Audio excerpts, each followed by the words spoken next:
Kulang lang tayo mga boss. Yan. Bungo. Pampalasa. Buto. May isang pirasong dito. Pakuluan muna natin mga boss yung ating pampalasa. Bali 3 beses ko ito hinugasan mga boss. Tanggalin natin ang bula para malinis ang sabaw. Pag ganitong panahon mga boss, masarap talaga humigop ng sabaw. Higop abaw, hindot maya. Lagyan na natin ng pamintang buo mga boss at hinampas na luya. Pakuloy natin mga boss ng 30 minutes. After pagkatapos ng 30 minutes mga boss, ilagay na natin yung ibang sangkap. Siling green, sibuyas, kamatis at celery mga boss. Naglagay din tayo ng isang pork cube mga boss para sa dagdag na lasa. Dagdag tayo ng kaunting tubig mga boss para marami tayong hihigupin na sabaw.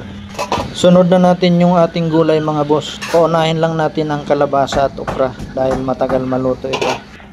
After 1 minute mga boss, sunod naman natin yung sitaw at talong. Pag ganitong sitaw kasi mga boss, mabilis lang po itong maluto.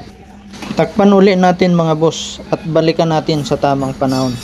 Maglalagay ako dito mga boss ng libas dahil mas masarap mga boss pag may konting asin. Optional lang naman ito mga boss. Bagoong patis naman mga boss ang ating pampaalat. Haluin lang natin ng mabuti mga boss at pwede na natin itong tikman.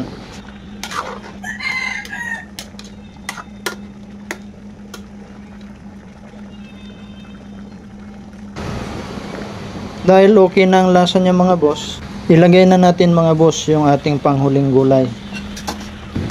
Haluin ulit natin mga boss at okay, so alright na po ito. Kaya naman mga boss, kung umabot ka sa part ng video ito, baka naman pwedeng makalambing sa inyo. Pa-like and share naman. Maraming salamat mga boss. Kain na po tayo. Kain na mga kupal.